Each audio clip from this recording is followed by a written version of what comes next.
I call this meeting to order. Welcome to meeting number 88 of the House of Commons Standing Committee on Transport, Infrastructure and Communities. Pursuant to Standing Order 108 and the motion adopted by the committee on Tuesday, March 7, 2023, the committee meets to discuss on its study on the high-frequency rail projects and committee business. Today's meeting is taking place in a hybrid format pursuant to the House Order of Thursday, June 23, 2022. Members are attending in person in the room and remotely using the Zoom application. For us today from Avec nous, nous avons le ministère des Transports. Bitaille, Assistant Deputy Minister, High Frequency Rail, welcome.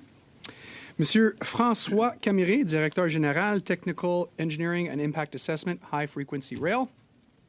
Chantal Côté, Directeur Général, Policy and Governance, High Frequency Rail. And Luis Miguel Izquierdo Martin, Acting Director General, Commercial and Procurement, High Frequency Rail. Welcome to you as well. We'll now turn it over to you for 5-minute opening remarks. The floor is yours. Thank you, Mr. Chair. On behalf of Transport Canada, I would like to thank you for the opportunity to appear before you today. I'm the Assistant Deputy Minister responsible for high-frequency rail at Transport Canada. I would like to begin by acknowledging that we are gathered today on the traditional territory of the Algonquin Anishinaabe peoples. The HFR is the largest transportation infrastructure project that Canada has seen in generations. The objectives of HFR is to offer faster, more reliable, and more frequent rail service. HFR is more than a rail project. 15 million people currently live in the Toronto-Quebec corridor. The populations and the economies of Ontario and Quebec will continue to increase, as will the demand for all modes of transportation, including passenger rail. This project presents an opportunity to meet future demands while transforming rail travel to a more sustainable and more accessible way of traveling for future generations. At this moment, Via Rail cannot make significant improvements for passenger services. Rail congestion on the current tracks limits the frequency of departures, the reliability of arrivals, and the speed of reaching the destination. In other words, without a transformative investment, more than 10 million trips per year would be taken using higher emitting modes. New intercity passenger rail system over 1,000 kilometers in length to serve Toronto, Peterborough, Ottawa, Montreal, Laval, Trois-Rivières, and Quebec City. HFR will provide fast, reliable, and frequent service. It will triple the number of rail passenger trips in the corridor to at least 17 million by 2059. It will at least double the number of train departures between major cities, with at least 12 departures per day. It will dramatically improve reliability to ensure that trains leave and arrive on time. It will provide faster service, offering shorter journey time. It will continue to serve communities currently served by Via Rail, such as Kingston, Cornwall, and Drummondville, with expected improvements to scheduling and convenience. It will create thousands of well-paying jobs during the design, construction, and operation of the service. As an electrified service, it will deliver significant reduction in GHG emissions, and it will positively contribute to the Government of Canada commitment to reconciliation with Indigenous people. La mise en œuvre du TGF est divisée en Implementation is in 4 phases. The first phase of the project from 2017 to 2021 was focused on due diligence of the initial Via Rail proposal. This assessment concluded that investment in passenger rail was necessary and would bring important social, economic, and environmental value. The government announced in Budget 2022 its decision to proceed with Phase 2 of the project, the procurement phase. It also in 2022 that a new subsidiary of Via Rail, Via HFR, Via TGF Inc. was created to serve as the project delivery office for HFR. Building capacity. The government is leading an innovative procurement process that takes into account the lessons learned from other Canadian and international infrastructure projects. Via HFR serves as technical and commercial advisor during this phase. Once the procurement is completed and subject to government decisions, the project will then move to Phase 3, co-development. The co-development phase will be fully led by Via HFR Inc., and the activities will focus on developing and finalizing the HFR design, accelerating engagement with stakeholders, and preparing the final project agreement contract. This will be followed by a fourth phase, the actual construction of the project, and the fifth phase, phase 5, which would be the maintenance and operations over 40 years. The HFR project continues to gather momentum during the procurement phase. In February 2023, the Government of Canada launched a request for qualification to qualify 3 consortiums that would advance in the next phase. In July, the government qualified 3 bidding teams composed of many of the most accomplished Canadian and international firms to be invited in the request for proposal. Just this October, the government has launched that request for proposal, which is a critical step that will lead to the selection of a private developer partner for the project. Proposals are scheduled to be received in summer 2024 and the evaluation completed in late 2024. To maximize benefits and innovation, the request for proposal requires bidders to develop 2 solutions that meet the project outcomes. One with speed of up to 200 kilometers per hour, and one that include high-speed segments to achieve shorter journey time. This will allow for a rigorous assessment of the costs of benefits of incorporating high-speed rail on each segment of the corridor. Grâce à cette approche, le gouvernement... Thanks to this approach, the government could determine the best approach by selecting the best international and national companies. We believe that this would promote innovation and enable us to receive the best projects for Canadians. That concludes my remarks, and once again, thank you for inviting us to talk about this exciting project. Merci beaucoup, Monsieur Robitaille. Thank you very much, Mr. Robitaille. This evening, Mr. Strahl, I'll turn the floor over to you. You have 6 minutes, sir. Well, thank you very much, Mr. Chair, and thank you to the witnesses for being here and for the testimony. And I'm looking forward to getting to some questions here. But before we do that, I would like to move the motion that I brought forward at the last meeting and gave notice of. So I will read it again, but everyone should have that in their digital binder. It says that the committee undertake a 5-meeting review of the impact of the carbon tax on the transportation sector and the increased costs it places on Canadians, that the Minister of Transport appear on this matter, and that the committee find additional resources necessary to accommodate these meetings.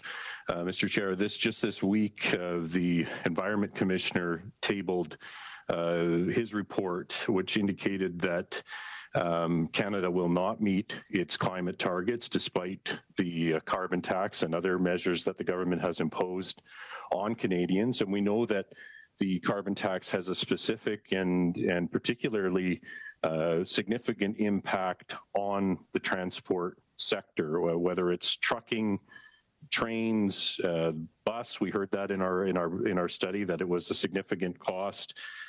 Marine and rail all have carbon tax impacts, and those impacts are passed along throughout the supply chain to consumers. So one of the things that the commissioner said when he tabled his report is that he said, we expected that the plan would identify which groups would be disproportionately affected by the plan, which measures would mitigate those effects, and which processes would assess if those measures are working.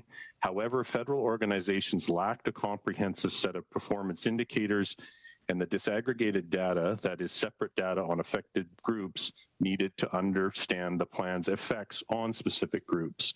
So I think this committee has an opportunity to do that work that the Environment Commissioner indicated had not been done by the government, to look at the specific impacts on the transport sector, which is then passed on to Canadian consumers. So I think we should support this motion and move to that our next study, one of our next studies should be on the impact of the carbon tax on the transportation sector. I look forward to hearing what other committee members have to say about that.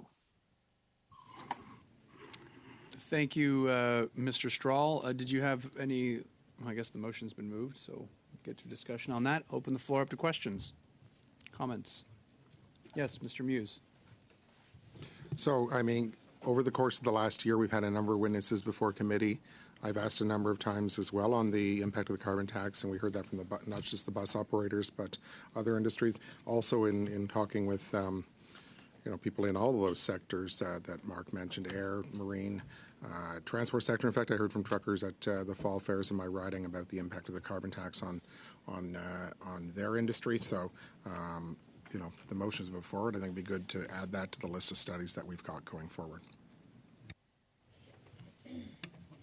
Thank you very much, Mr. Muse. Any other questions, comments? Seeing none. Yes, Mr. Bachrach. I think this is an interesting study, and we have a whole number of studies in the hopper, if I'm not mistaken. My preference would be to broaden the scope to look more broadly at the contribution that the transport sector makes to Canada's emissions profile, the impact of carbon pricing on the transportation sector, and the vulnerability of Canada's transportation sector to extreme weather and climate impacts. And so I would, if we're going to proceed, I'll make that as an amendment, and I'm happy to provide it in writing to the clerk.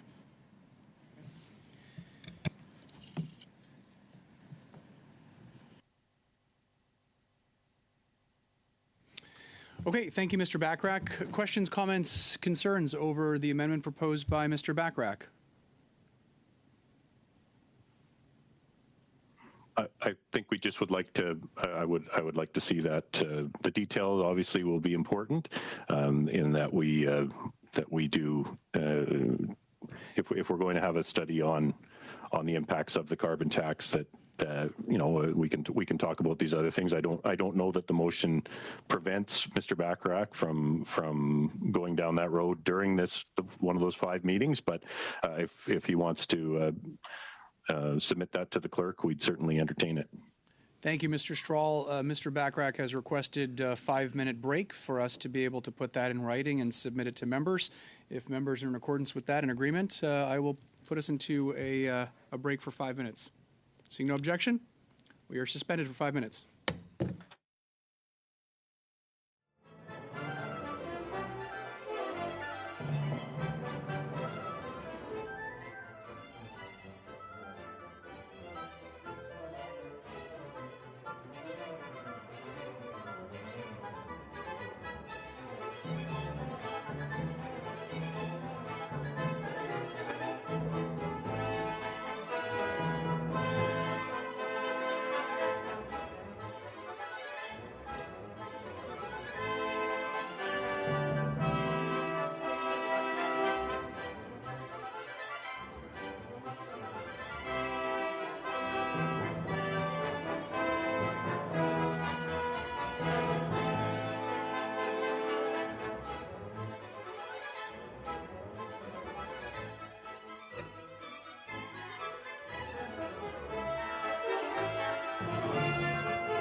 indeed received the written version of Mr. Bachrach's amendment. I'll turn it over to Mr. Bachrach. I'm seeing a nodding head by Mr. Strahl. I'll turn it over to Mr. Bachrach to perhaps read it out for everyone so that we can have a discussion on it.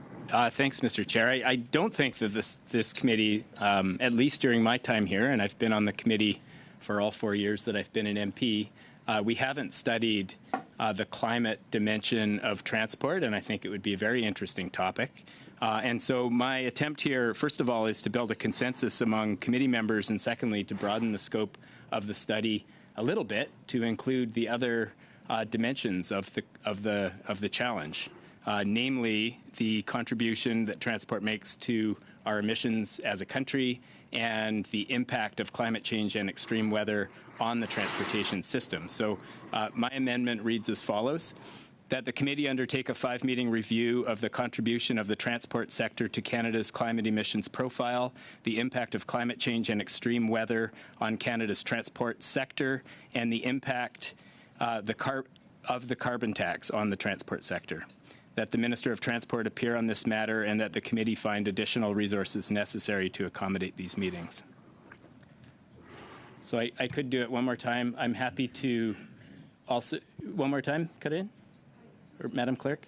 Just say Okay. the translation, C'est so bon? it's up to you. You can just say it again. I know you want me to try in French, but I don't know if I'm quite up for it. And perhaps, Mr. Chair, we could, I will move that amendment, and I will also move a motion that we postpone the vote on the amendment and the motion until such time as we have the translation.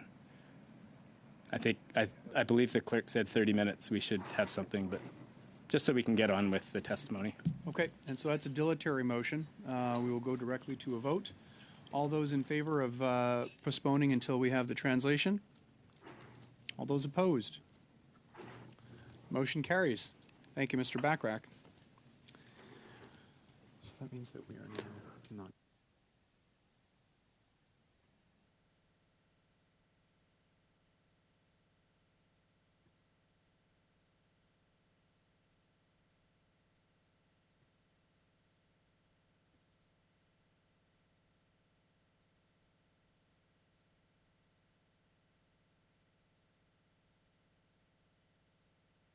Do this.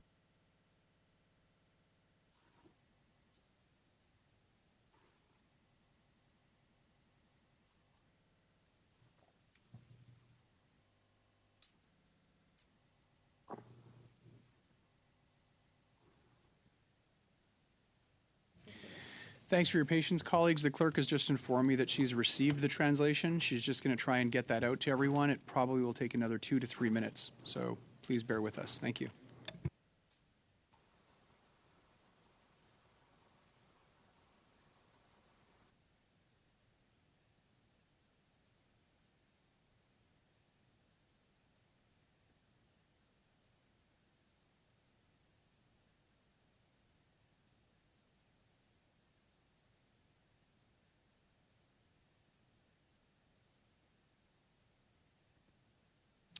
Colleagues, the clerk has informed me that the translated version of the amendment proposed by Mr. Bachrach has been circulated, so we can continue discussion.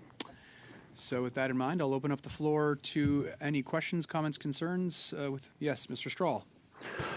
I think I appreciate Mr. Bachrach's addition to expanding the scope. Again, I think we could have had those discussions, but it's nice to have it there in black and white. And so I would endorse the amendment and be prepared to go to a vote to approve this motion as soon as possible. Thank you, Mr. Strahl. Any other questions, comments, concerns, colleagues? This is on the amendment, yes. Yes, Mr. Muse. You can definitely ask for a recorded vote. Sure, I can ask the clerk to read out the motion in both official languages. Just the motion or with the amendment? The amendment, Mr. Badaway? Just the amendment. Just the amendment, yes.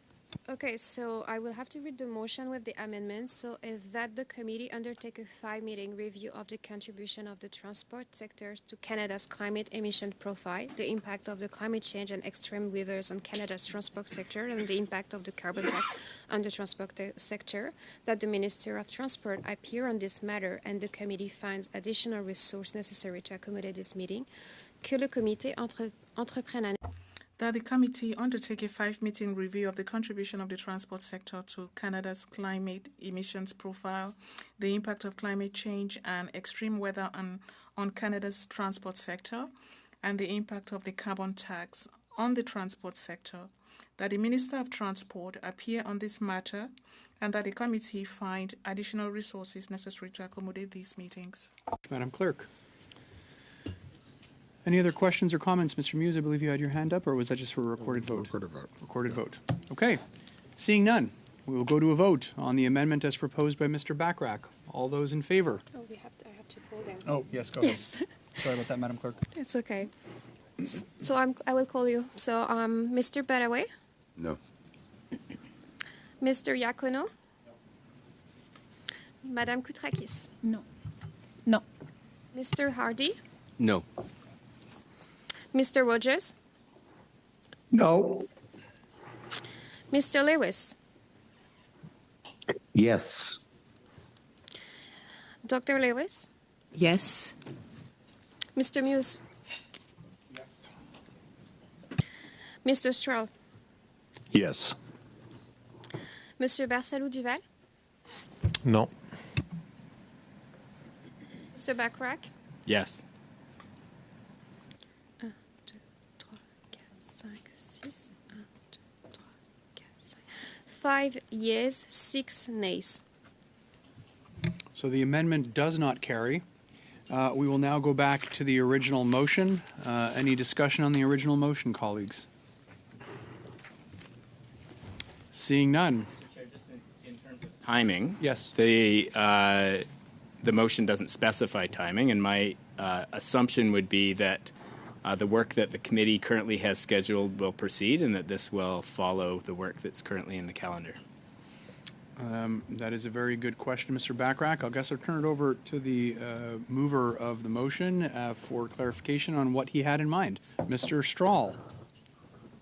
Well, I think we can discuss that. We also obviously have some motions in the queue on things like recreational boating, et cetera, that are for future studies when it's the Bloc Québécois' turn to call a motion. So this would simply be a motion that we would consider when we are coming to that part of the calendar. I know we have some things before us right now, Bill C-33 and finishing this HFR study. So it would simply be one that we could choose from when we have a committee business meeting. But obviously we would like to have this as soon as possible, given the timeliness of the Environment Commissioner's comments yesterday.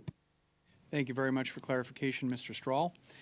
If there's no other questions or comments, colleagues, we will go to a recorded vote on the motion that was put forward by Mr. Strahl. Turn it over to you, Madam Clerk. Sure. So we are voting now on the motion. So Mr. Baraway, No. Mr. Iacono, No. Madame Koutrakis, No. Mr. Hardy, No. Mr. Rogers, No. Mr. Lewis, Yes. Dr. Lewis, Yes. Mr. Muse, Yes. Mr. Strahl, Yes. Monsieur Barsalou Duval, No. Mr. Bachrach. Yes.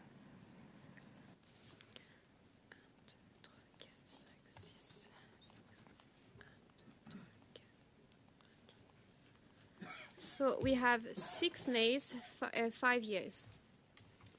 The motion does not carry. Mr. Strahl, I'll turn the floor back over to you. You had 3 minutes and 52 seconds left for your line of questioning, sir. Okay, excellent. Thank you very much. To the witnesses, we had some information come to light today. Just there was a order paper question that was tabled in the House of Commons just this afternoon, which talked about some of the costs that have already been incurred by Transport Canada when it comes to high frequency rail. I just wanted to get your comments. One of the lines that we noted was that over $18 million have been paid to the Canada Infrastructure Bank for technical services. Given the controversy that's been surrounding the Canada Infrastructure Bank, in fact, this committee recommended that it be disbanded entirely. I'm just wondering if you can talk about what value for taxpayers was achieved by Transport Canada giving $18 million to the Canada Infrastructure Bank to discuss for technical services related to high frequency rail. Thank you. The 18 million in questions are services that were actually subcontracted by the Canada Infrastructure Bank, primarily for our engineering studies performed by firms like that included that was Aecon and Arup. And as well as the contracts with Ernst & Young. So that was many elements of preparing for the request for proposal that we have launched last month. So there were very little services directly offered by employees of the Canada Infrastructure Bank. It was really for that technical work that was necessary to advance the project before VHFR was created. Okay. We also noted that about $178,000 in direct contracts from Transport Canada was given to WSP Canada to study the project. I would note that they also were invited, they're on the short list to submit a request for proposals for the project. Just a question, how did you ensure that a company that had already been contracted to do work on the preliminary studies for this project wasn't given an advantage over the other companies that were invited to submit an RFP? Yeah, those are very good questions. Thank you, and they're very important. Like whenever there are preliminary work done like this on studies, the information is made available to all bidders. So that we're talking about studies that were done like a few years ago. So we don't the number of firms that are qualified to do project as large as HFR is limited. So what we make sure is that if we release them, they completed their obligations, then we make the material that they've done available in an electronic data room to everybody so that everybody has access to the same information. Okay. Mr. Chair, how much time do I have left? You have 35 seconds, Mr. Strahl. Okay. I will turn that over to the committee. Thank you. Thank you very much. Prochainement, next, nous avons Monsieur Iacono. Monsieur Iacono, la parole est à vous. Vous avez 6. Mr. Iacono, you have 6 minutes. Thank you, Chair. I want to thank the witnesses for being here this evening. Anybody can answer. How would HFR increase accessibility for Canadians, particularly in the National Capital Region, where students of the University of Ottawa and Carleton, where I studied, have to use the train to go to work or to go to school? And the towns that will have stops, how will those towns be chosen and which criteria will be used? And you also mentioned the city of Laval. I'm happy to know that our constituencies will be chosen. Thank you. Talking about improving services, it will make a great difference.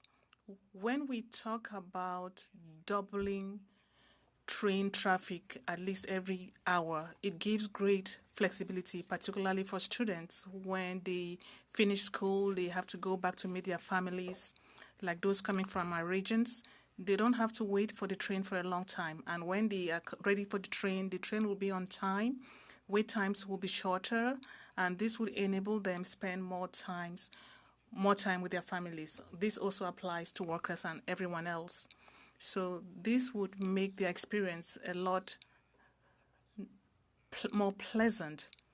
Now, many people, instead of choosing to use their vehicle to the train, will be an alternative that is more eco-friendly. When it comes to improving cities, in my opening remarks, I said we are using a robust competition process with the best consortiums in the world to find the best solutions.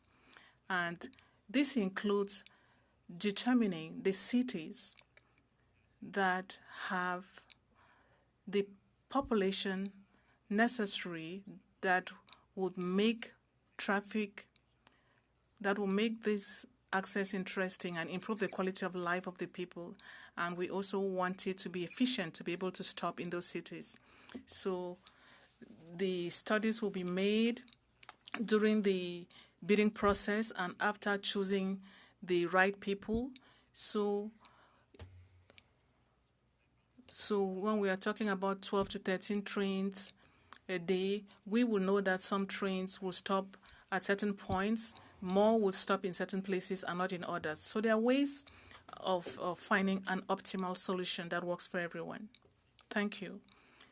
What role will Via Rail play in passenger rail services in the Toronto-Quebec corridor once the collaboration mode is chosen?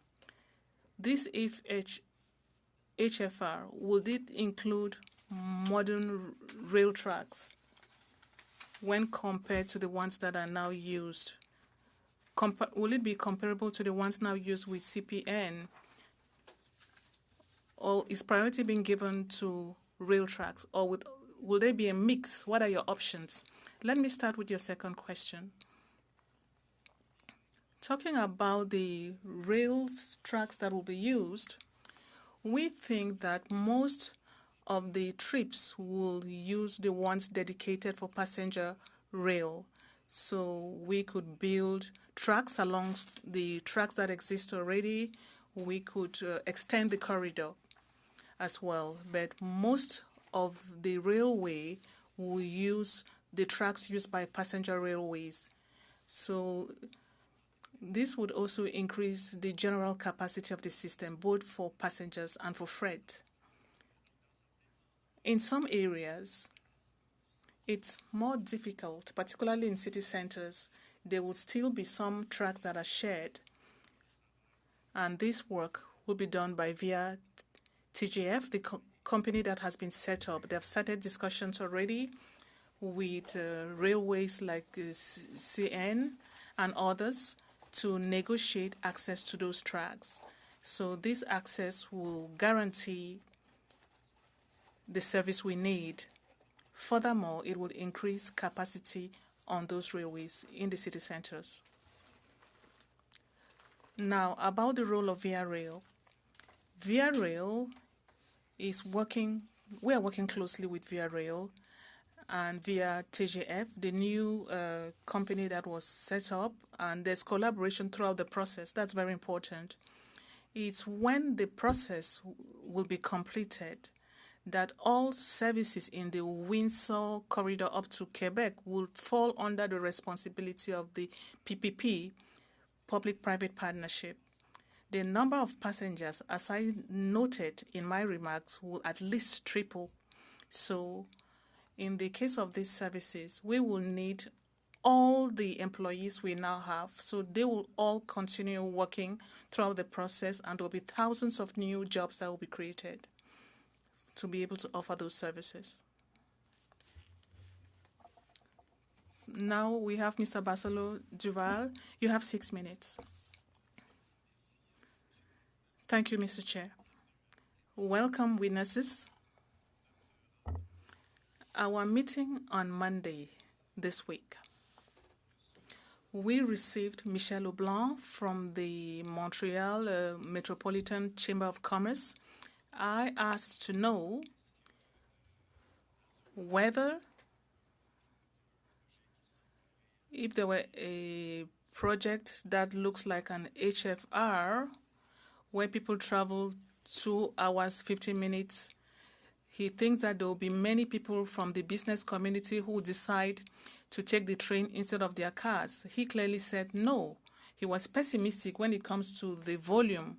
So I would like to know whether you have any data on modal transportation by car, air, and train when you compare it to this current situation and when you compare it to the possibility of an HFR, yes, as I stated, we think that traffic will increase up to 17 million passengers, up to the maximum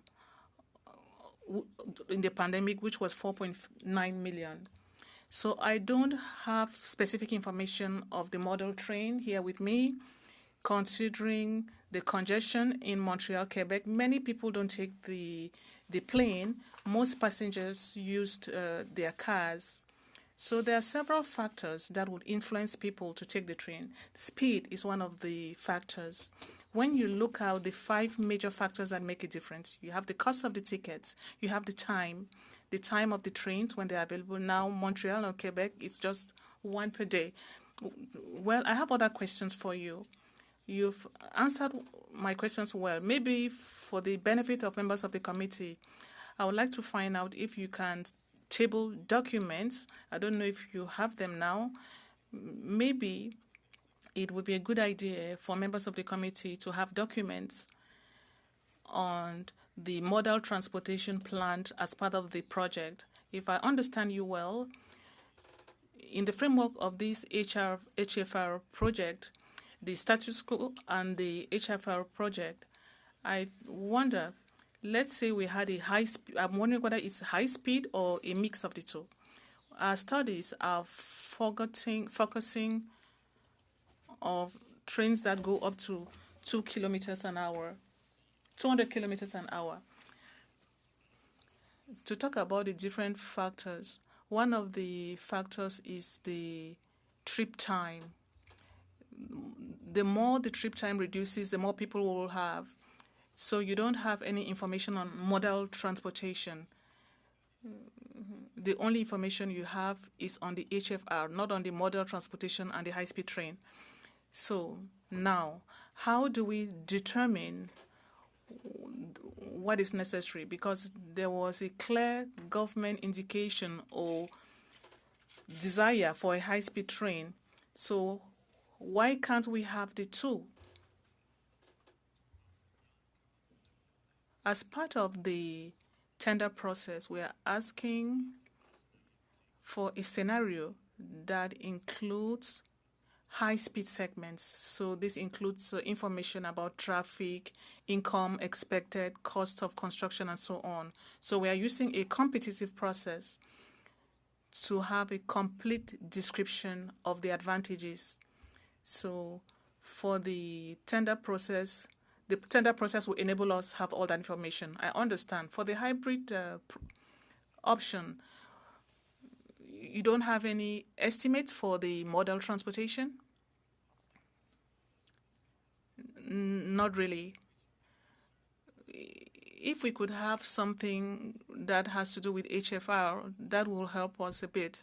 How much time do I have left, Mr. Chair? 1.5 minutes. Perfect. My next question for you. A while ago, I was surprised somewhat. You talked of the fact that maybe this is something that was stated before. The entire rail between Montreal and Windsor, the entire tracks, I'm talking about what exists now, will fall under the responsibility of the consortium, all the tracks. So I'm trying to understand why. What impact will that have on the staff and on the functioning of the current lines or routes? The objective is to have a system that is integrated. The new high-speed routes is not only to create express links between the major cities with new connections like Trois-Rivières and others that are not currently connected, but the intention is also to improve the system as a whole, going along the Saint Laurent and the major lakes. So in this context, we do not want a situation where the new service competes with the old service. We want the best possible network. So there are many economies of scale when it comes to managing rolling stock. We know that there are trains that are involved. So that's the objective. The objective is to have the best global solution for all communities. So for people working in the South, there's a lot of uncertainty, people using those services. Unfortunately, we have run out of time. You have another opportunity during your next turn. Mr. Bagrak, you have the floor, 6 minutes. Chair, and thank you to all of our witnesses for being here to answer our questions. I'm aware that the range of questions that you can answer is fairly circumscribed, and a lot of the questions the committee has are really questions for the minister and for the government, so I'll try to keep my questions within the bounds of your responsibilities. I noticed, Mr. Robitaille, in your presentation there was no mention of labor, no mention of the people who currently work for Via Rail on the corridor. I know the minister, the previous minister rather, has made some vague commitments about the role of working people in the HFR project. I looked through the expression of the call for expressions of interest. I saw one little vague line in there that said something about the proponents will be asked to detail their strategy for labor or something along, I don't have it in front of me, something along those lines. It did not reflect a commitment to ensure that the unionized labor that currently works on the train will be working on the train when HFR is built. Could you lay out in some detail what your discussions with labor have been and what the current commitment of HFR is to working folks who belong to unions like Unifor and currently play really important roles getting people up and down the corridor? Well, thank you. The requirement of the procurement process is very clear. Like the employees of Via Rail working in the corridor must all have a job in the new service. So no job loss. So also there is a requirement to work with the unions, the existing union, and to maintain the collective agreement and the existing benefits for employees. So this is like built into the procurement process. To provide that confidence for employees about their role in the future. The project will create thousands of jobs. There's going to be great opportunities for the existing VIA employees and for a lot more people working in the rail sector. So because there are more employees that will be working in the rail sector on HFR once it's built, is there a commitment by this government or by HFR to ensure that those are unionized jobs, that the unions you currently work with are able to expand to cover the new roles that are part of this new rail line? Yeah, this is a requirement of the request for proposal. Okay. We heard from Unifor at our last meeting. You may be familiar with their testimony. It didn't seem like there was very strong alignment between the vision of the government for HFR and Unifor's vision for public rail along the corridor. How does that affect the project? I'm trying to ask this question in a way that gets a productive answer. It just feels like having alignment between the people who work on the trains and the government entity that is creating this new rail service would be really good and would help ensure the success of the project. How do you see building that alignment in the coming years? Yeah, well, it is I will speak to what the requirements that exist in the procurement, if you allow me.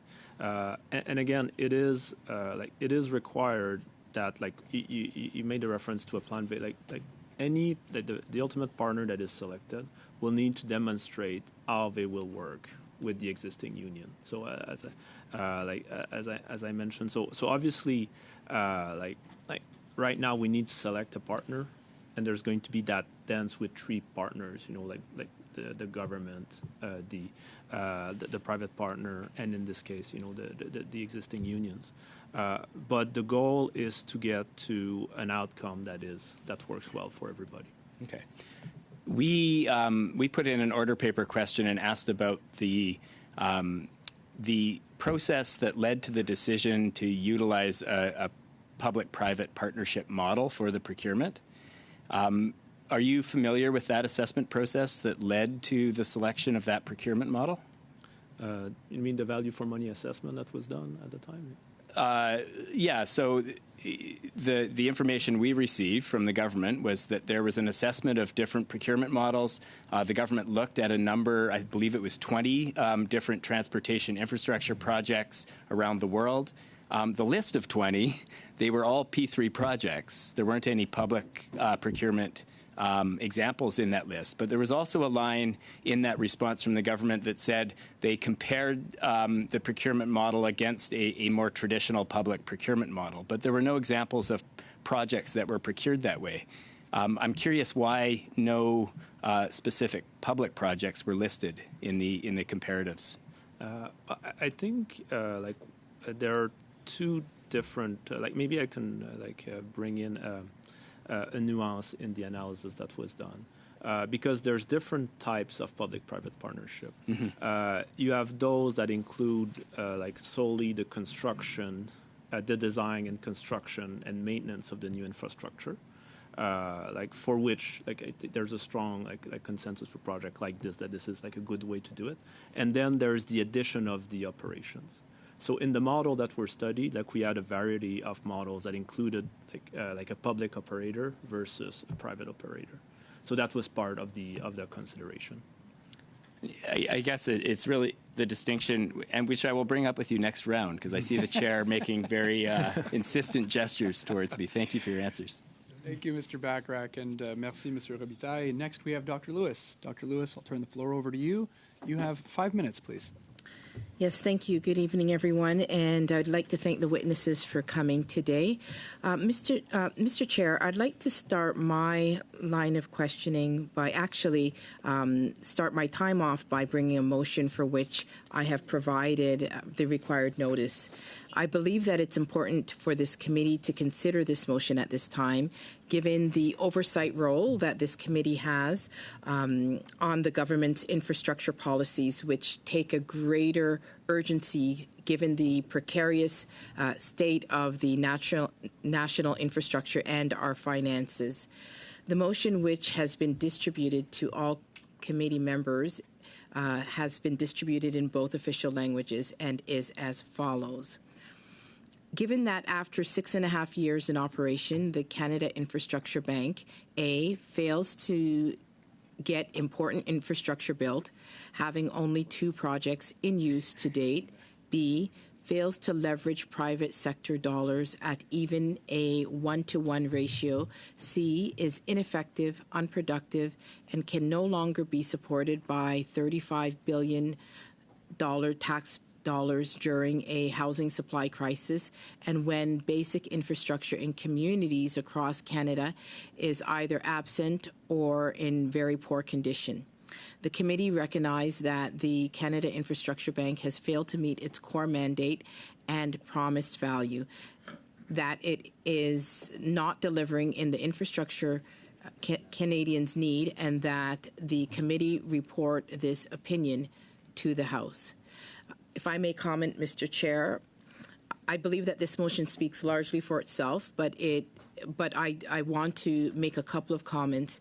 I believe it's important for this committee to express to Parliament and to the government that we remain very dissatisfied with the government's flagship infrastructure policy, the Canada Infrastructure Bank, that after 6.5 years, after 6.5 years since this bank was formed, it has completely failed to deliver. And after 8 years of this Prime Minister, Canadians are now paying double the mortgage payments than they were in 8 years ago, double the rent, and double for the price of homes. Canadians can't afford to keep subsidizing this $35 billion failure. While the government likes to point out a number of investments, a number of the investments the bank has made, the reality is that that investments announcements aren't the same as shovels in the ground and aren't the same as completed infrastructure projects that communities need and can use at this time of need. The Canada Infrastructure Bank has failed to meet its core mandate as a bank that leverages private sector investment. When this bank was announced, Liberals promised a return on investment of up to 4 times from private sectors. They even anticipated, with investments from the municipalities and the provinces, that it would yield a multiplier of 11 to 1. But today, private investments is not even at a 1-to-1 ratio. Taxpayers are not getting the deal that they promised. I would like to request that this committee's support for expressing to the House that, in the opinion of the committee, that the bank has not met its core mandate and promised value. Thank you. Thank you very much, Dr. Lewis. We'll turn the floor over to Mr. Badaway, followed by Mr. Strahl. Thank you, Mr. Chair.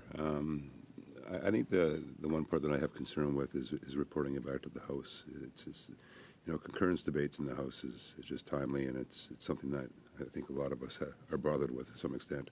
So I'd like to move an amendment that we actually take that part out of the motion with respect to reporting to the House. Thank you, Mr. Badaway. Any discussions or comments on Mr. Badaway's amendment? I'll turn the floor over to you, Mr. Strahl. Yeah, I think the House should be made aware of our opinion on this matter. I think that's fairly fundamental to the motion. I also would note that even today in testimony on high-frequency rail project, the Canada Infrastructure Bank, which this committee has recommended that the government disband, is now an integral part of this going forward. And the longer the bank remains in place, the more intertwined it will get into these types of projects. The committee has done extensive studies on the infrastructure bank and has recommended that the fund, the $35 billion, go back into other infrastructure programs so that they can be better distributed to Canadians, as opposed to as Dr. Lewis has said, the two projects. So I think even today we're hearing more evidence that this bank continues to be involved, even though this committee has made its recommendation. I think it doesn't hurt to let the government know again our opinion on that and on their ignoring our previous recommendation. Thank you, Mr. Strahl. Seeing no other debates, questions, comments, concerns. Oh, sorry, Mr. Bachrach, turn the floor over to you. Thanks, Mr. Chair. And I would note that the substance of this motion reflects the opinion of the committee, which has been expressed through a report that had a single recommendation, was duly tabled in the House. There was an opportunity for a concurrence debate. I believe that one occurred. I can't recall exactly. And it received an official, if somewhat inadequate, response from the government. So my concern here, and I support the overall thrust of the motion, my concern is that these motions are piling up at all of our committees, and they're obstructing the work that we're trying to do, namely learn more and provide some constructive feedback on a massive infrastructure investment that, on the face of it, could have pretty big implications for the most populous part of our country. So I don't support just chewing up the committee's time with all of these motions, particularly if they express things that the committee has already expressed. So I appreciate it being brought forward, and sometimes, repetition is necessary. I would offer that one option would be to include the gist of this motion as a recommendation in the report that we will be putting together on HFR. It could be a PS at the end of the report. We still think that the CIB is not the right mechanism for funding infrastructure like this because of the government's fixation with delivering profits to private investors, and that we prefer a public model. I would hope that my Conservative friends would join me in voting for such a recommendation. So I'll be voting against the motion. Thank you. Thank you very much, Mr. Bachrach. Mr. Barcelo-Duval. Thank you, Chair. I'll be voting against the motion, not because I don't like the content, but simply because we have already expressed the opinion of the committee in a report that was tabled to the House. So I do not see the need to constantly restart the same debate, whereas we are considering an important study. I would like us to move forward. Comments or questions? We'll go to a vote. Did you want a recorded vote? So I'll go to a recorded vote on Mr. Badaway's amendment first. Madam Clerk, I'll turn it over to you. Sure. Mr. Badaway? Yes. Monsieur Iacono? Oui. Madame Koutrakis? Oui. Mr. Hardy? Yes.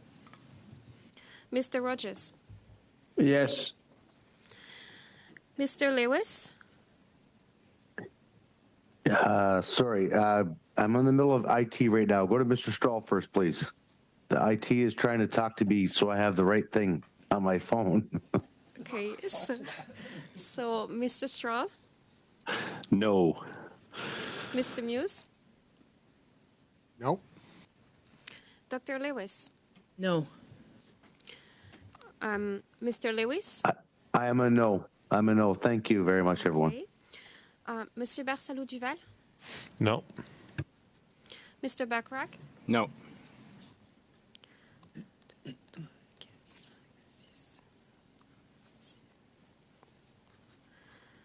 So we have 5 years, 6 nays.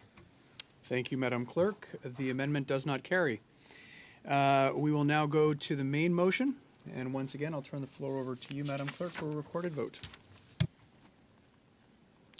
Okay.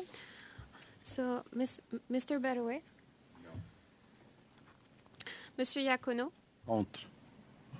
Madame Koutrakis? No. Mr. Hardy? No.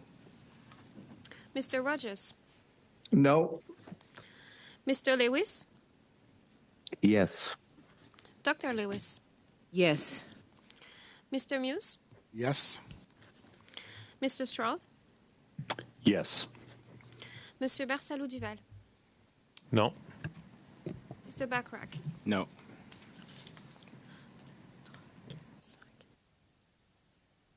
Nays? 4 years. The motion does not carry. Dr. Lewis, I'm going to turn the floor back over to you. You have 4 minutes and 47 seconds left for your line of questioning. Thank you. My first question is to Mr. Robitaille. You had mentioned that that the CIB subcontracted services in order to create the HFR. Is that correct? Was that correct evidence? And that $18 million was given back to the CIB. Was that given from the HFR back to the CIB? Yes, that is correct. Maybe to bring a bit of context. Yes. From 2018 to 2021, during the due diligence phase, there was a joint project office composed of the Canada Infrastructure Bank and Via Rail that did studies on the project. So that was a continuation of this work that was done, and that at that point was funded by the Government of Canada. So was the main contractor then the Via Rail, or did they hire subcontractors for the $18 million? Yeah, so that was the primary contractor is a joint venture between ARUP and AECON, architecture and engineering firms. Okay, and so the money, you received the government funding and then you gave it back to the Canada Infrastructure Bank, not you, but the HFR. That's correct. Yeah, with the money was used to continue those contracts, and now it was through the transition. Now all of this work is done by the new Crown Corporation via HFR Inc. So that was a temporary measure until the Crown Corporation was created. So essentially, the HFR, the Canada Infrastructure Bank hired contractors at a tune of $18 million to confirm that the HFR needed to be created. Consultants, essentially, $18 million worth of consultants. Yeah, it is. It was to prepare the procurement that we have launched this year. And so all the technical work that needed to be made available to bidders through the RFP process that is ongoing right now. So just to get it ready so that it could go to the RFP process for bidders to come in. So you don't have a contractor yet. So this was all spent on consultants, $18 million. Yeah, this was to prepare, we're talking about 1,000 kilometers of new tracks. So that was the various elements of the work, that was necessary to provide the information for our bidders to be able to bid on this project. But so the contractors that are coming to you, wouldn't they have solutions on how to move forward? Like, it just seems like an outrageous amount, $18 million to pay contractors, and that the CIB now needs this money back in order to pay out to contractors, and nothing has really started yet. You don't even have a partner yet, and yet $18 million has been spent on consultants. Yeah. So again, this work is essential, on major project like this. It is to provide all of the information about the nature of the lines, the right of ways that are available, the type of technologies that can be considered.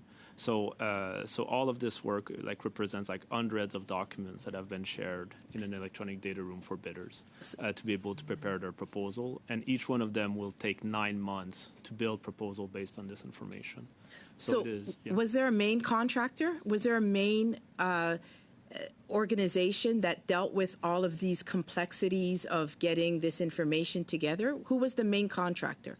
Yeah, so basically that contract it's a joint venture between two large architectural and engineering company, one of them being Arup and the other one is Aecon. So they were jointly responsible for preparing the work. Now, I understand that the total as of October 11th was $28,359,171.99. Does that sound correct, that we've actually now spent up to $28 million on contractors before this thing even got off the ground? Yeah, so it is those figures are accurate, and it is and again given the size and scope of this project, those numbers are what would be expected. So if that's how. Thank you very much, Okay, Dr. thank Lewis. Merci, Monsieur Robitaille. Next, we have Ms. Koutrakis. Ms. Koutrakis, the floor is yours. You have 5 minutes, please. Thank you, Mr. Chair, and thank you to our witnesses for being here with us on a late sitting of Tran Committee. Very much appreciated. I want to speak a little bit about reliability, and as we know, reliability is a big plus of HFR and also for high-speed rail because they operate on dedicated passenger track. We also know that VIA currently operates on some of its own track and mostly on host railways like CN. Very roughly, what is the difference in reliability and on-time performance between the two? And can we say that a passenger railway can truly be successful on other people's tracks competing with their trains? Well, unfortunately, the reliability on those track has been going down. I will share the latest eye-level figures that I'm aware of, but maybe Via Rail would be in a better position to have the exact figures. Our understanding is that on the tracks that they own, which is mostly around Ottawa, they have over 90% reliability, on-time performance, meaning being within 5 minutes of the arrival time that was on the tickets. While outside, when they are on those railway, this goes below 70%. But again, I think they could have the precise figure, but you see, I think the massive difference between the two. So what I'm hearing is that by going with HFR and dedicated passenger railway, then the on-time performance will also be much better. Is that accurate? Indeed. And all around the world, when you see the best service, this is the key. It is if the passenger railway controls the track, then they are able to run services that in certain places are precise to the second. So, and that makes the world of difference for the passenger experience. And as we've heard from many colleagues around the table in previous, testimony in previous meetings, large infrastructure projects such as this is going to be notoriously hard to probably keep on budget. And we have seen projects be delayed and go over budget. What measures have been put in place to ensure costs are properly managed over the course of the project? How certain are we that we'll try and maintain as close as possible to the budget? Yes. Well, like many of the members of the HFR team had the honor of also working on the Samuel de Champlain Bridge before. And it was a very successful project, but we were all very humble about the difficulty of delivering major infrastructure projects and the need to learn from everything, the best thing that are done around the world. So in the context of HFR, there's a number of things that are being done, obviously, to make sure that the costs are controlled and remain as low as possible. The first step was to create this new Crown Corporation via HFR to have the expertise that is needed. That is essential, to have the best experts on our side to manage a project over the long term. And secondly, it is to use competition. So we are having that robust competition right now to select a partner. And then that partner will be responsible for the design, but each sub-element of work, when we look at all the construction that will need to happen on the corridor, it's not one project; it's 1,000 small projects. So each one of them, there's different ways to shape them, but will be subject to their own competition. And we will also have significant incentives built into the contract to ensure adherence to the budget and finding the best ways to deliver the project. But those are just a couple of examples, as you can imagine. It's built in the different aspects of how we're managing the project. I know in my previous role as parliamentary secretary to the Minister of Transport, I used to have these conversations with the then minister and say to him, why HFR and not high-speed rail? And he'd say, the cost.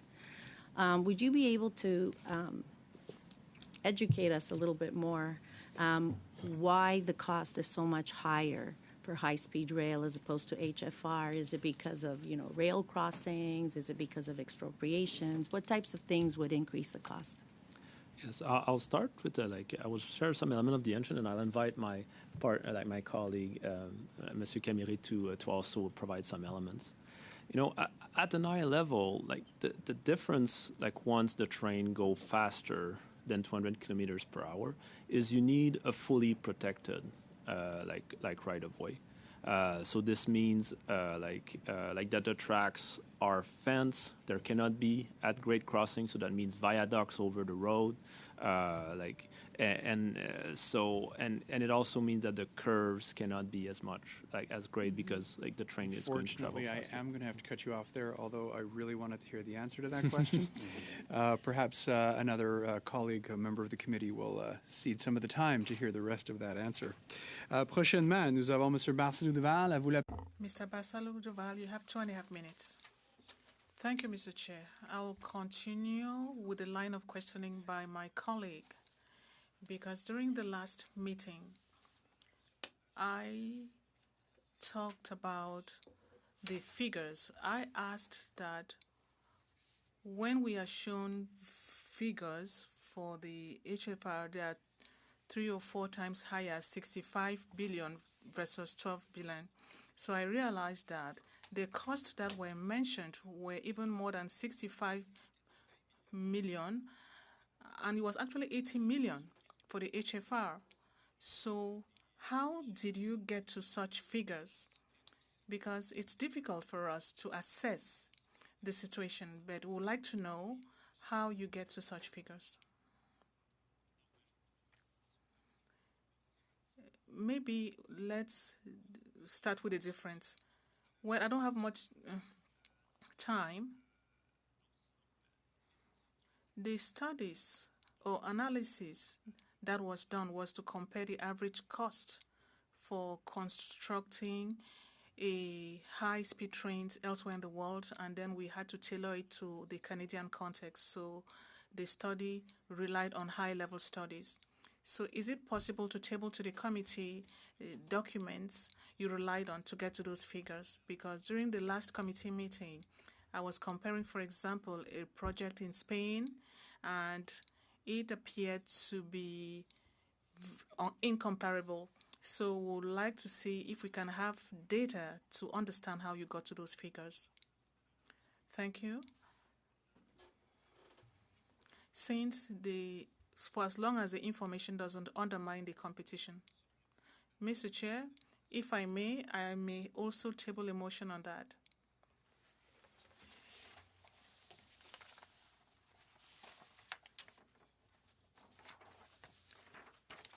The motion will be as follows. There will be two motions. The two will concern the same content. The first, that Transport Canada produce to the committee all documents related to cost estimates for the HFR and for any project that allows for the movement of all trains, and that the document be sent to the clerk of the committee in the two official languages by the 24th of November 2023. The second motion, that via HFR TGF send to the committee all documents related to cost estimates for the TGF HFR relating to the high-speed train,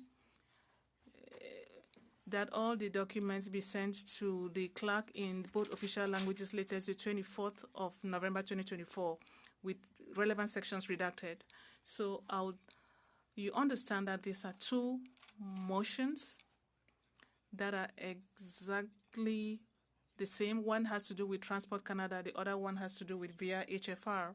So if we were to have an informed debate, we need to have information on the cost of the high-speed train and the cost of the HFR. So we want to know that you are relying on reliable data. So for that, we will need the right information.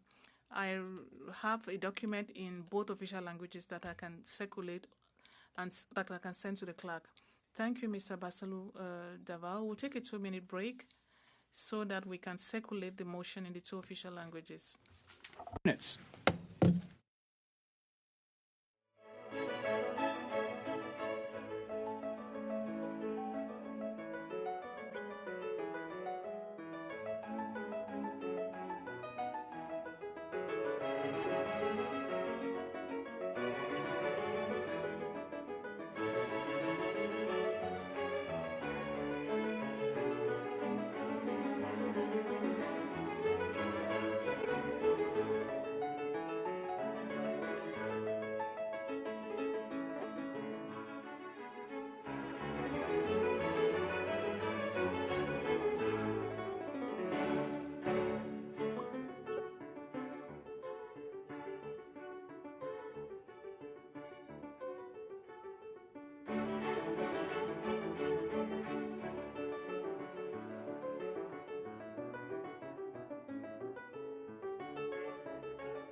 discussion to the two motions put forward by Mr. Barcelou Duval.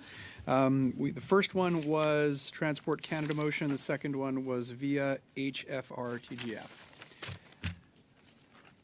Anybody want to go first? Yes, Mr. Badaway. Thank you, Mr. Chairman. Actually, this is something. One of the questions I was going to ask with respect to financing. You know, it is always a concern with the process on getting a financial plan in place to take into consideration the project, but also what I'm also interested in is an integrated capital transportation plan based on a transportation logistics strategy. So it goes bigger than that. So yes, we're going to talk about HFR. We're going to talk about high-speed rail.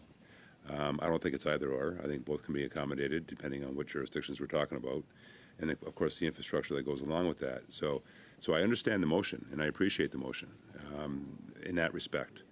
But again, as we move along, I think what's going to happen is, no pun intended, it's going to be like a hub and spoke, where you're going to also talk about the costs attributed to the residual parts of this plan. So what's it going to cost, for example, the marine with the cruise shipping? What's it going to cost the road with the arterials? What's it going to cost the municipalities with the crossings? What's it going to, and this goes on. So we're going to have a lot of that discussion as this project gets underway. The only concern that I have with this motion is with this size project, no different than the Gordie Howe Bridge, no different than when the St. Lawrence Seaway was built 60 years ago. This is a big project. This is one of the biggest projects, if not the biggest projects, transportation related, in over 60 years. And it's very exciting, by the way. Don't want to get into that now. I'll get into that when I get my turn for a question. But my concern is twofold. One is that it's one thing to ask Transport Canada to provide a committee with all the documents. That's you. That's us. That's fine. Okay. However, it's a bit more challenging when we're going to be asking via rail for those documents, a private corporation, albeit arm's length, but still private. And quite frankly, in my opinion, they don't really have to do that. Doesn't matter what this motion says. So that's one thing. I'm just trying to be realistic. So what I would suggest, Mr. Chairman, is first off to consider, and I'll let others speak before I actually put this amendment forward, but to consider for the one motion vis-a-vis or with respect to via rail is to, after that, put request via rail in place. So that's point one. Point two is redactions. None of us like redactions, ourselves included on this side of the horseshoe. But frankly, the only concern, and I go back to my earlier comments with respect to the size of the project and those that will be involved in this project, it's a big project, a lot of people involved, is proprietary. And with proprietary considerations, again, there may have to be redactions based on the confidentiality of whatever they may be proposing for the actual project itself. And for us not to impede on the proprietary rights of those partners that may be part of this project, it may be in fact difficult to ask for no redactions in those instances. Other than that, I have no concerns. So, but I do want to hear others speak, because then I might have more concerns. But at this point in time, I'll leave it at that, and I'll pass it on to my colleagues for their comments. Thank you, Mr. Badaway. I had Ms. Koutrakis' hand up, Mr. Iachonow's hand up. Then I will go to Dr. Lewis, and then we'll see where we are from there. Ms. Koutrakis, the floor is yours. Thank you, Mr. Chair. And similarly to my colleagues, objections, I have my biggest concern is the free of any redactions. I think we need to be very careful and not set precedents, and when we're putting motions such as these, for very important projects and large projects such as these, that we protect information that needs to be protected. I don't think any one of us wants to ask for something that may have unintended consequences, especially on such a large project. So, for me as well, the subject matter is not an issue, but the free of any redactions on documents when presenting this kind of motion to the committee, not only to our committee, but any committee. And we've seen this time and time again when motions are being dropped at various committees, that this becomes an issue. And we've been working so well at this committee and very, collegially, and we seem to find compromise and agree where we can agree and not agree when we don't agree. And we always end up in a really sweet spot. So I would hate to see something as important as this become, contentious matter and to delay the work, the very important work that we're doing here in Transport Committee. So those are my comments. Thank you, Ms. Katrakis. As a point of order, just to get on the speaker. Oh, perfect. Yeah. I will add you on. Next, we have Mr. Iachino, followed by Dr. Lewis, followed by Mr. Strahl, followed by you, Mr. Bachrach. Mr. Iachino. Thank you, Mr. Chair. I feel like it's like we're going on a fishing expedition, asking VIA and asking Transport Canada for documents, but we're being redundant here, and I don't think VIA would have all the documents. Moreover, Transport Canada would have more documents. But what we forgot here is that this project is still at the preliminary stage. We know half of the partners. We don't know the other half of the partner. So, and the other half of the partner still has to be selected. Is that correct? So I don't think it would be fair, or I don't think it would be appropriate if documents get shared when we still don't know who will be the official half other partner. So I think we would be sharing confidential, and they would be sharing confidential information, which would tamper with the selection process of who the chosen company will be in being partnered with VIA, HFR. So I think it's a bit too open, and we're going into a fishing expedition here, and it would be unfair to the selection process when we would be divulging this kind of information. Because indeed, the information that is divulged in this committee is public. Thank you, Mr. Iachino. Next, we'll go to Dr. Lewis. The floor is yours. Thank you. First, I just want to say that I do believe that VIA is at least quasi-crown corporation, so I wouldn't see them as a private entity. In an event, even if they were a private entity, I think it's perfectly within the committee's scope to request documents, and if the company does not wish to provide that information, they can easily cite an objection of proprietary information or whatever reasons that they're choosing to not provide it.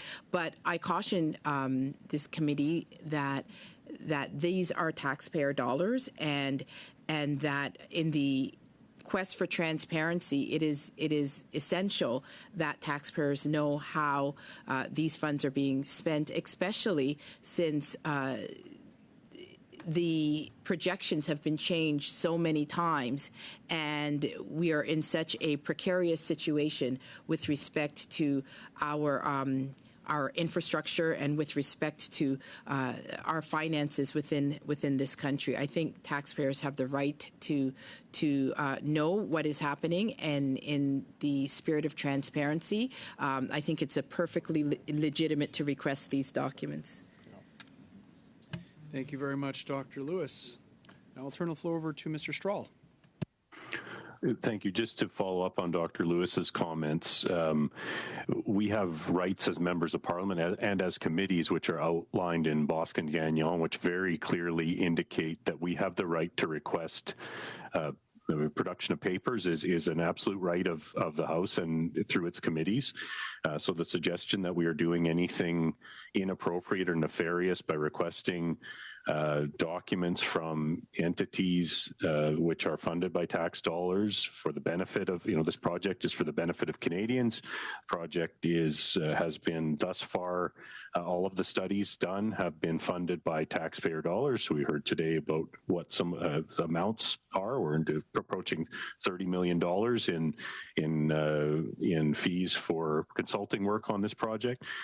So I think Mr. Barceló-Duval's motion is completely in order, and any attempt to water it down is a political choice. It's not a procedural necessity. The procedures and practices are very clear that we have this right, and that we can exercise it if we choose to do so. Thank you very much, Mr. Stroll. Next, I have Mr. Bachrach. Thank you, Mr. Chair. This has been a bit of a recurring conversation about the production of documents, and my understanding is that committees do have the power to order documents without redaction, and that power is absolute. At the same time, I think all of us as committee members recognize the importance of not compromising certain types of information, including proprietary commercial information. And so perhaps the compromise we can reach is that, as other committees have done, that we ask that the documents be produced and discussed at an in-camera meeting of the committee, that we ask the House to provide some legal resources to advise the committee on which aspects of the information might be sensitive or commercially sensitive or proprietary, and that based on that, we decide which aspects of the information can be properly discussed in a public realm. So that would be my preference, because our experience has been when you ask for documents and accept some level of redaction, typically the level of redaction that comes back is pretty severe. Sometimes there's more black than white, and it can be hard to know what exactly is behind all the redaction. So that would be my preference. While I have the floor, Mr. Chair, and seeing the time, I would like to take a brief moment to speak to another matter. It won't take me very long, but I think most Canadians were disgusted to learn about several recent incidents involving the mistreatment of air passengers who are people living with disabilities who experienced some horrific treatment on board Air Canada flights. And in light of those events, in light of those circumstances, I would like to put on notice the following motion.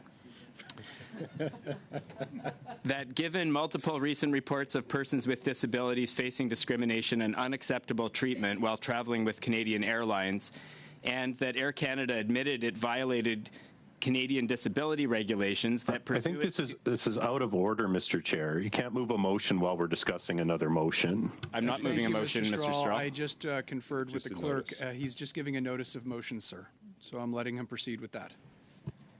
Thank you, Mr. Chair. I'll just start from the top. Just given how important this matter is and how egregious these incidents were, I think this is a matter that concerns all Canadians. It'll only take me a moment. I hereby put on notice the following motion, that given multiple recent reports of persons with disabilities facing discrimination and unacceptable treatment while traveling with Canadian Airlines, and that Air Canada admitted it violated Canadian disability regulations, that pursuant to Standing Order 1082, the Standing Committee on Transport, Infrastructure and Communities undertake a study on the state of accessible transportation for persons with disabilities on Canadian Airlines and the accessible transportation for persons with disabilities regulations, that the committee invite the Minister of Transport, the CEOs of Air Canada and WestJet, the Auditor General of Canada, experts and other stakeholders, that the committee hold a minimum of 3 meetings and report its findings and recommendations to the House, and that the government table a comprehensive response to the report. Thank you, Mr. Chair. Notice has been received. Thank you, Mr. Bachrach. And prochainement, nous avons Mr. Barcelou Duval. Mr. Barcelou Duval, followed by Mr. Rogers and Mr. Muse. You have the floor. Thank you, Mr. Chair. I am noting the arguments presented around the table. There doesn't seem to be any objection to the first motion going to Transport Canada, so maybe we could work with that first.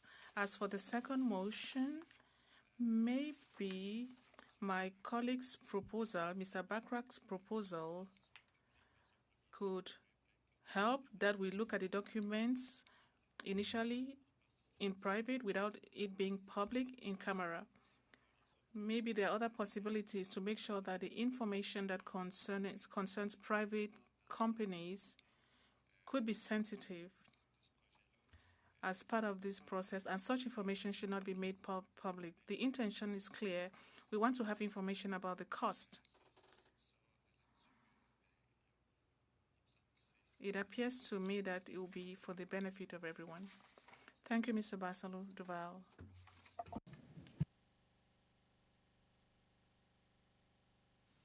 Thanks, Chair. I think I've lost my thought, Chair, with all the different motions coming forward. We seem to be going all over the place here. On Mr. Barcelou Duval's motion, the only part that concerns me is the redaction piece.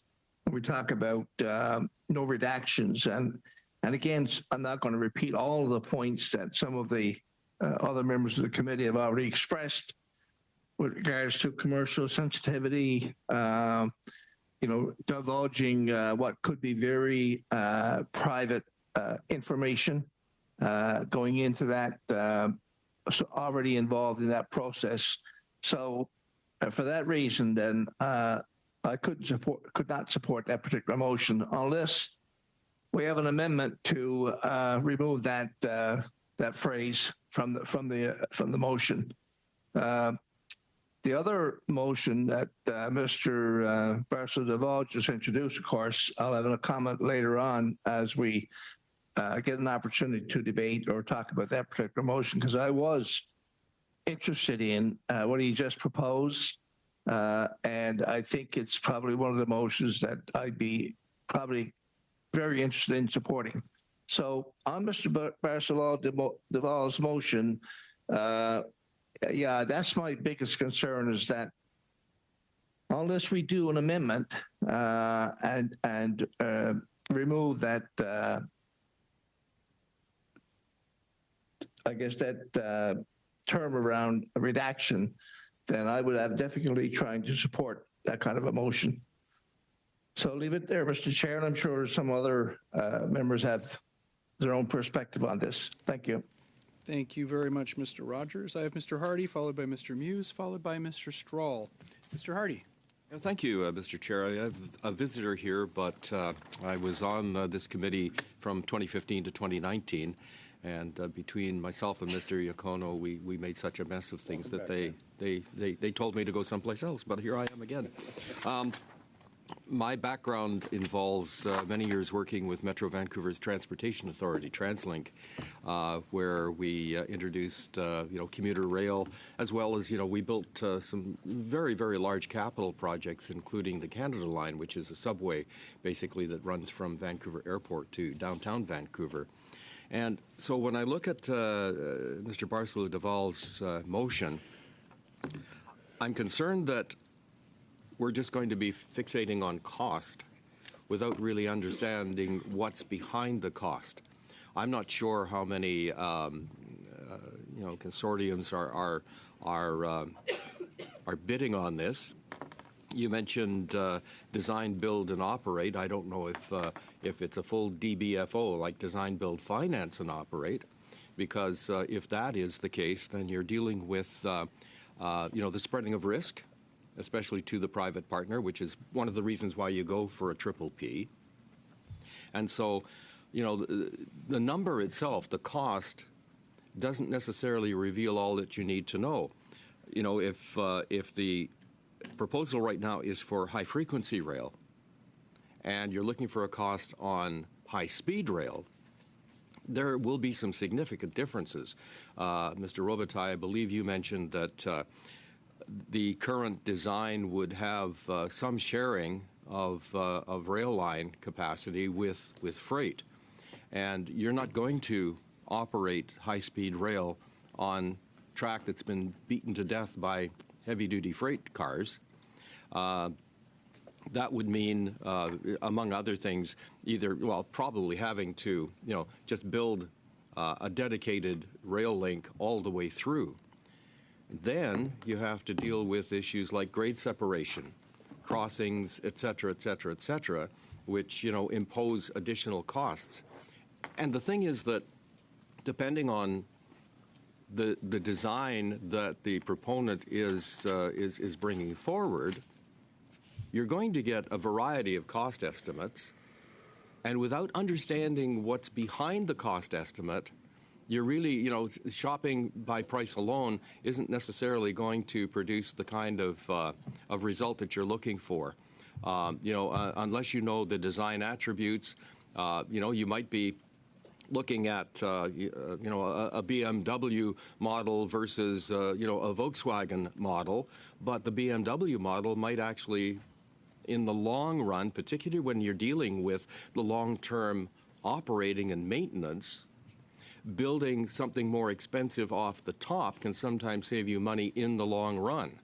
So, you know, these are all aspects of this that need to be considered just above and beyond the bottom line cost. So without that additional perspective and context, asking for cost alone is really not going to be terribly revealing or terribly useful. You know, if I was permanently on this committee, I'd have probably a lot more to say, having been in these discussions all along. But, you know, just the high-level stuff and the experience that I have had in the past suggests that this motion, I have an analogy that always gets me in trouble, so I'm not going to go there. But it doesn't reveal enough. It doesn't reveal enough to make actually, you know, a very good decision after, you know, just looking at the cost that's revealed on a particular project. Thank you, Mr. Chair.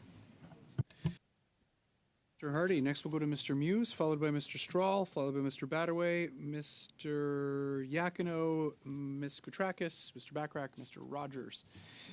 Mr. Muse, the floor is yours. Sure. I would simply note that on the Via Rail website, under their governance and ethics section, they say Via Rail believes in openness and transparency, and they are essential to building a trusted relationship with customers, its partners, and the public in general. So there you go, openness and transparency without any redaction and without the coercive excuses. So. Thank you very much, Mr. Muse. Mr. Strahl. You know, seeing the speakers list and the time, I think it's fairly clear what's afoot here. But I would simply go back to Mr. Bacharach's original comments that there are ways to address the issues, concerns around redactions without giving the government or its crown corporations the ability to redact what they wish to redact. If there are to be redactions, they should be made by legal counsel who has a different lens, who wants to get the information out that is safe to release. Those decisions can be made by House of Commons legal services, or that we can get that advice. If that is truly the concern, Mr. Bachrach has provided the template that has been used before to address that.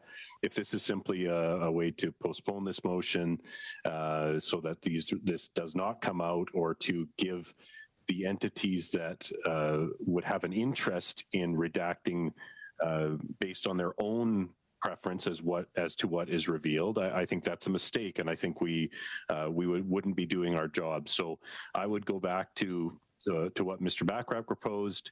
If we want to consider the documents in camera, if we want to have legal advice given to us by House of Commons lawyers, not by lawyers who are going to redact first and ask questions later, I think that is the way that we should go about this. Anything else is, it starts to look like there's something to hide and that there's a facilitation of that. And certainly I don't think we want to have that reputation as a committee that we're going to allow that. So let's go with Mr. Barcelou-Duval's motion as amended by Mr. Bacharach. Thank you very much, Mr. Strahl. Next, I'll go to Mr. Badaway. Thank you, Mr. Chairman. You know, I'm really trying to make this work because I agree with it, quite frankly. So to Mr. Barcelou-Duval, I told you that earlier, you know, this has to happen anyway. This is the job of this committee as this project is going to unfold. So I do, and I agree with what Mr. Strahl just said. Don't agree with Mr. Muse giving me one of these, but that's another story altogether that we'll discuss in the future.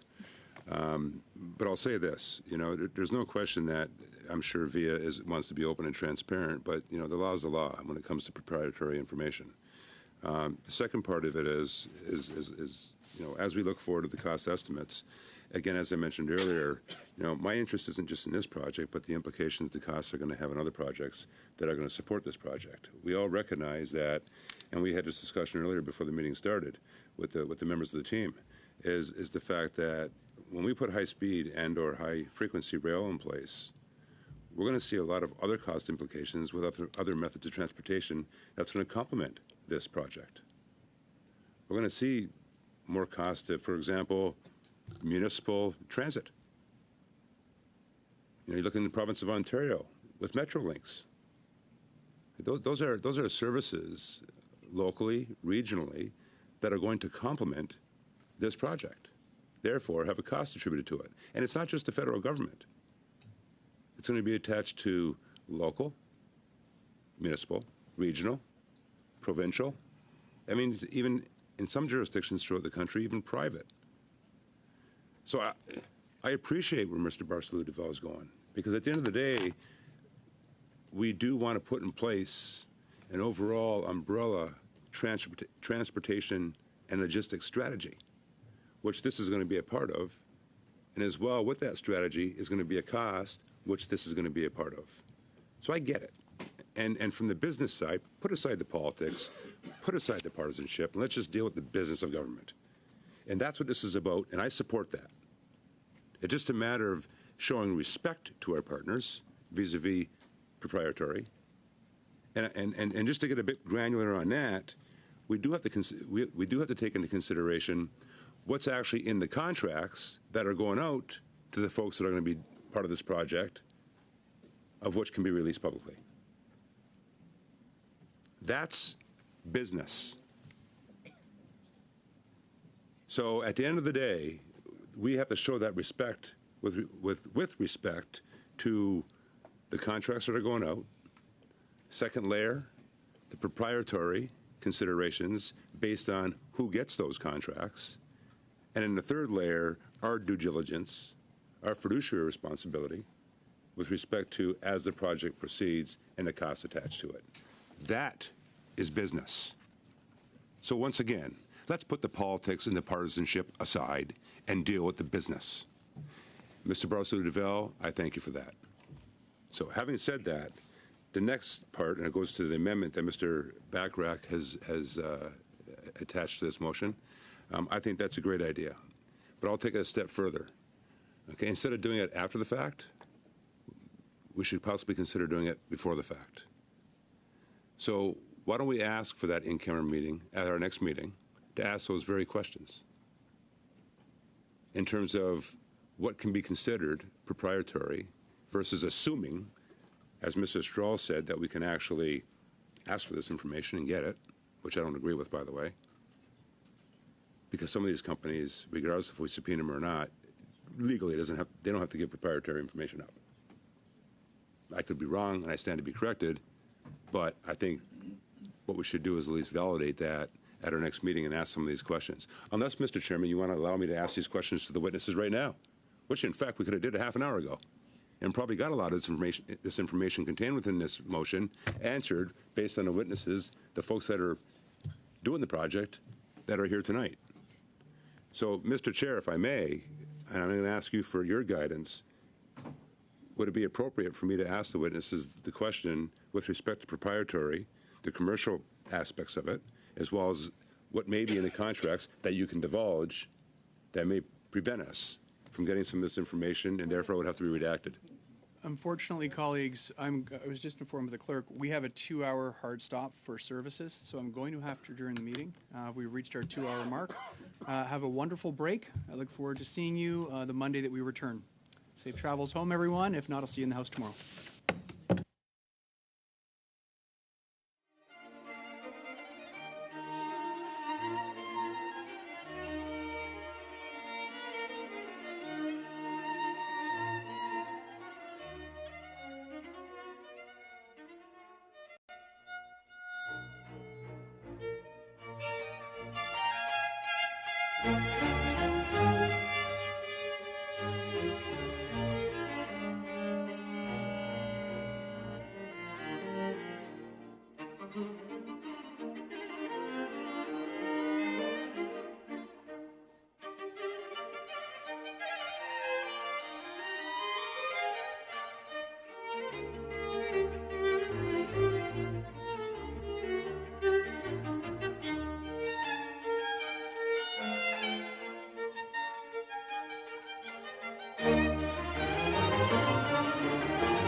you.